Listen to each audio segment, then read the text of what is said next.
Hello everybody, this is an ongoing series examining the dungeon design in Zelda games. If you're interested, feel free to check out the previous videos in this series, but otherwise, let's hop into it.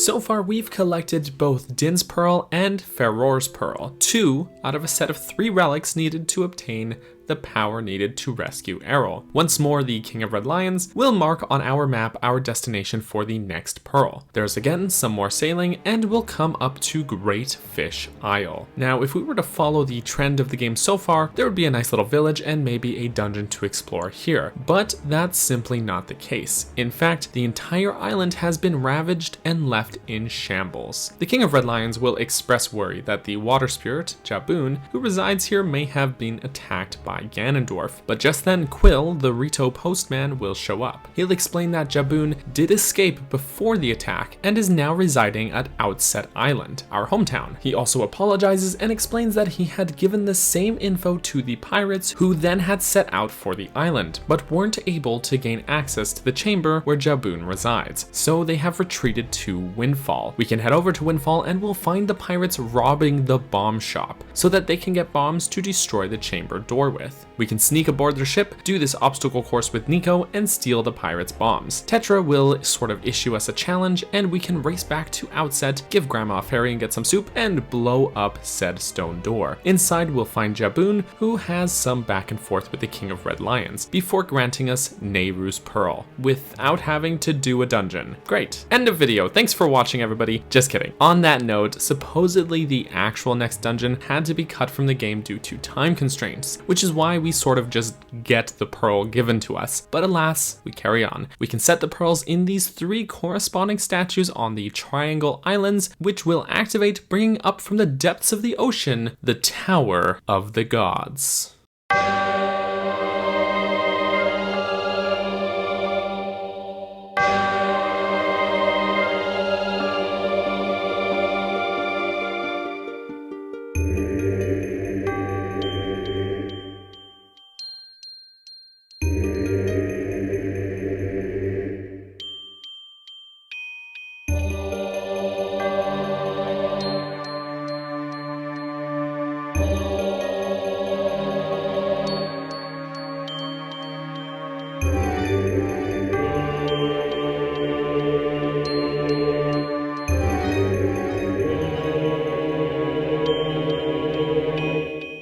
The Tower of the Gods, from a lore standpoint, is very different from other dungeons. This is not an evil-infested cavern or any other once peaceful place now corrupted by Ganon's influence. The tower stands as a test of courage to those who would claim the power of the gods, a test of worthiness. In that way, among others, it shares similarities to the Shrines of Breath of the Wild. Besides being a trial for the hero, the aesthetic similarities exist too, particularly with these constellation patterns and glowing energy. So with that in mind, if we venture back into theory territory, it's probably not a stretch to think that the Sheikah may have actually built this tower, especially when you consider the Sheikah's strong connection to the gods. Not just in the way that it erupts up like the shrines and towers though. Obviously the aesthetics are not one-to-one either. There's far more ornate architecture here, including stained glass and gold used in conjunction with the stone structure. But there's clearly something more sacred and powerful being tapped into here. There's also some familiar elements, such as these rainbow bridges and staircases, which feel like a callback to the rainbow bridge that the sages created in Ocarina of Time. However, these huge scary faces everywhere are off-putting and don't bring to mind any particular callbacks or references for me, but these various horned statues all share these faces and have some significance to the dungeon itself. If you recall, way back in my Spirit Temple video, I talked about that dungeon having a heavy theme of duality. In a similar vein, this dungeon seems to have a theme of Trinity. There's loads of references to the three golden goddesses of Hyrule. The symbol of the Triforce, a divine triad of sacred triangles, is plastered everywhere, including this symbol, which is somewhat reminiscent of the Gate of Time from Skyward Sword. The boss has 3 parts to its structure, and the dungeon progression itself is divided into a familiar 3-act structure, which may have references to the 3 attributes of the Triforce. The first act being the entry floor at sea level, potentially representing courage. The second being this second floor, where you need to recover the 3 statues, which could represent wisdom. And the third act being the final ascension up the tower, which is heavy with combat, including the boss fight, which could represent power. And leaning the visuals into the Triforce theming, the statues and doors often glow with sacred light, featuring the 3 colors associated with those goddesses: blue for Nehru, green for Ferror, and red for Din. And if I can bring one final point to tie this thematically to the Sheikah, the music here bears some similarity to the shrine music from Breath of the Wild in respects to its instrumentation.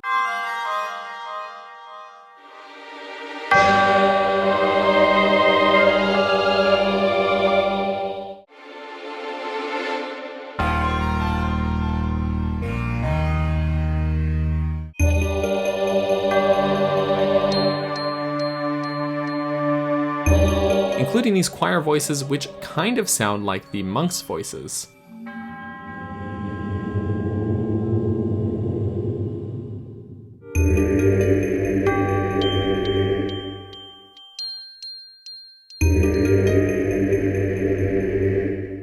It's actually quite a nice dungeon theme, all things considered, and probably the most interesting piece of dungeon music we've heard so far in this game. It still carries its ambience, but has a lot more dramatic flair and a stronger element of danger. There's strong bells and choir voices, which sound like a combination of fear and reverence, which fits this dungeon perfectly. Just one final note, but while it's not important to the overall theming, I really enjoy the fact that the King of Red Lions actually goes into the dungeon with you. The boat is such an important part of the overall game's mechanics, so it's nice to see him incorporated into the actual dungeon design itself, even if it's only on this one floor. So when we first enter the dungeon by boat, we'll be on that first floor, or at least the first floor of what's explorable. There's a handful of doors, most of which are blocked off or locked, so I suggest heading directly right, where you'll see the only unlocked door, through which is a pretty simple room where you can blow up this wall and get yourself the map. Now back in the foyer, we can see directly ahead of us some bombable walls. You can use the cannon on the boat to destroy these and climb through to the other side of the wall. We'll find 2 more doors on this side, but one of them is locked. The other one we can head through and open this chest to get ourselves the compass. Okay, we've got both of those and we've only just entered the dungeon. However, we still don't have a key for that other door. So instead we can cross back to the other side of the foyer and use this Armo statue to activate this switch and head through the door. In this next room, we will need to use these crates to activate this switch, which creates a bridge so that we can take this totem across and back into the foyer. We can place the totem in this pedestal, which opens the nearby gate. Then use the boat to cruise down this path, use an Armo statue again, and head through the door. This next room will have us make a makeshift sort of bridge so we can hop across to light these torches. This reveals a treasure chest with a key.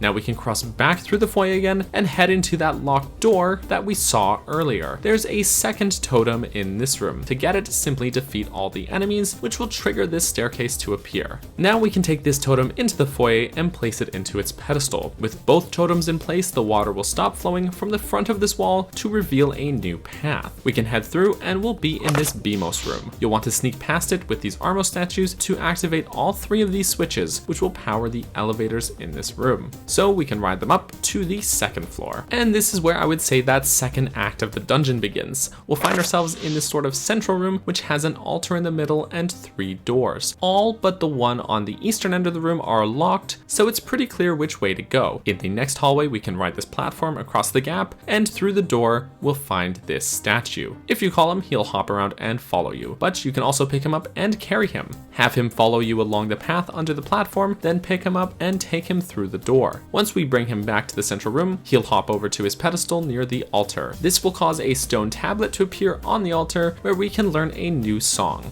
the command melody. The second door, now on the west end of the room, will unlock now. There's another gap to cross in this hallway, this time using the grappling hook, and there's 2 doors, but one is locked. So through the other door we go. We'll cross another gap and find the second statue. If we stand on this switch to hold it down, it'll create a bridge, so now we'll want to use our new command melody to take control of the statue and walk across. Then switch back to Link and cross with the grappling hook. Now back in that hallway, we can't take the statue across the gap here, so you can place him on the switch to unlock the other door and head through there. We'll be right back, buddy. This takes us to the mid-boss fight against a Darknut. Darknuts retain their status in this game as being one of the most difficult common enemies, outclassing bokoblins and moblins by a long shot here. That heavy armor prevents any damage, so in order to defeat him, you'll want to time your parry just right to knock off his helmet and cut the straps on his back to remove his armor. At that point, he's vulnerable, so you can rush him to take him down. Defeating him rewards us with the dungeon item, the bow. I don't need to explain the bow at this point, do I? Back through the door, we can put it to good use right away. There's an ice switch to shoot, which will activate these 2 platforms that we can use to take our statue buddy across the gap and back into the altar room. He'll unlock the 3rd and final door, but before heading that way, now is a good opportunity to backtrack through the dungeon if you'd like to pick up on any secrets you've missed, such as this ice switch in the room where we got the compass, where we can find a treasure chart. But otherwise, if we head through that 3rd door, we'll find ourselves in this room with the giant scales. There's 3 more doors from here. The one straight ahead is locked, so if you head right, there's this room full of moving platforms and ice switches, which after some tricky platforming, we can get the key we need. If you go through the door on the left, which is behind this bombable wall, there's a small optional room where you can force feed bombs to these Armos and get a treasure chart. Now if we use these Armos statues to weigh down the scale, we can use it as a platform to cross the room and head through the locked door. We'll find the 3rd statue buddy here, who has horns that make him look like he's flexing, but he's behind this laser barrier. We can climb on this block and use the Deku Leaf to glide over the barrier and call the statue down. Then with the command melody, you can take him over to this switch, which deactivates the barrier so that Link can safely cross through. Now taking him into the scales room, once more we'll want to use these Armo statues to weigh down the scales so that we can once again use it as a platform to take our statue buddy across and back into the altar room. Now with all 3 statues here, they'll create this portal for you on the altar, which we can use to ascend to the floor upstairs. This kicks off what I would say is the 3rd and final act of the dungeon. This room has only 1 door, which is locked. You can now use your bow to destroy the Beamos in here, and we can take these Armo statues to the back of the room and weigh down these switches to deactivate the barrier and open this chest to get the boss key. Doing so, however, will awaken the Armos who will attack you. You can shoot an arrow at their front to stun them, but their weak point is the gem on their backside. Defeating them will unlock the door, which takes us to the exterior section of the dungeon, not unlike Dragon Roost. There's a long staircase around the side of the tower. There's a couple cargo rocks and a lot of Beamos here, which are particularly tricky since they're only vulnerable once their orb appears and they open fire on you. So in order to attack them, you have to put yourself in a vulnerable position. Once you make it to the top of the stairs, you'll find the boss door.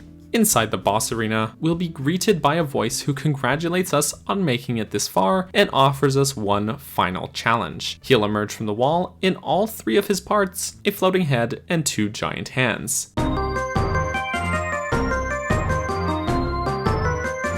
This is Godan. Appearance-wise, I love this sort of huge colossal stone look with this glowing energy, a further connection in my mind to the constructs of the Sheikah. I also like the idea here that he's not technically hostile, as this is a test of our worth. As cool as he is conceptually, like my issue with Kaldamos, he is lacking in the originality department, as far as the gameplay side of things goes. I find it incredibly ironic how Goma, the returning series staple boss, has so far been the most original in in terms of how to defeat her, whereas the two new bosses we faced have somewhat been rehashes of bosses from Ocarina of Time. If you haven't clued into where I'm going with this, he's basically Bongo Bongo. You can shoot his hands with arrows to stun them, and then aim for the head. He does mix things up a bit from Bongo Bongo, as you'll want to shoot each of his eyes twice to stun him, and then force feed him bombs to deal damage. But shooting the boss in the eye and tossing bombs in their mouths are not exactly original either. Alas, despite being more of the same as what we've seen in previous games, Godan still offers a fair amount of challenge. His hands don't stay stunned for very long, and the huge laser that he fires at you is pretty dangerous. Even when staying on the move, it's not unlikely that he'll get a good few hits on you, as he can be pretty accurate with that beam. This being the only boss fight to rely on an ammunition-based item means as well that there's a good chance of running out of arrows during this fight. Godan does cut us some slack here, however. There's no pots in the room, so instead he'll sneeze out a bundle of arrows if you ever run out. After feeding him enough bombs, he'll retreat back into the wall, saying that we've passed the trial. He'll sneeze out a heart container for us and open a portal. This takes us to the very roof of the tower, where we can use the grappling hook to ring this enormous bell, which opens a portal in the sea below. To where? Well, we'll get into that next time. So that's the dungeon. I'll be honest here, while it's a bit on the short side, the Tower of the Gods is one of my favorite dungeons in the Wind Waker. During the game's development, time constraints cut what the actual next dungeon was supposed to be as far as proper dungeon order goes, but this tower fills that role in a wonderful way. Its design is not as interconnected as the previous dungeons, but its 3-act structure brings a perfect balance of crisscrossing these rooms with a feeling of pressing onward and ascending upwards through the tower, which is important to the dungeon's identity. The architecture here is wonderful as well. I never get tired of looking at the grand structures here with their ornate gold, stained glass, mystical lights, and glowing energies. While the boss battle isn't the most unique, I think it presents a fair challenge. The bow also doesn't get used in as interesting a way as I would have liked in the dungeon, but it gets its chance to shine as the game goes on, and fills the role of dungeon item well enough. Meanwhile, the command melody presents a really unique gameplay idea that will be tapped into even better later on, but its introduction here is one of the dungeon's highlights for me. I know a lot of people don't like escort missions in games, but the tower here trickles it out in just the right dose for me to make it feel cool and not inconvenient or annoying. The tower also presents some really interesting ideas in regards to the series' overall lore, and there's a great deal of speculation about its origins. The whole thing has this air about it. It's as mysterious as it is sacred, and in my opinion, it's one of the game's high points. I like it a lot. Thank you guys so much for watching this video. If you enjoyed it, make sure to subscribe and stay tuned for when the next one comes out. Just want to take a quick moment to say thank you to the lovely people who supported me on Patreon. In particular, those who supported at the cheese tier or higher, which includes Tetra, Brenda, Callie, Justin, and Finley. Thank you so much, you guys, for the support, and I will catch you all next time. Bye bye!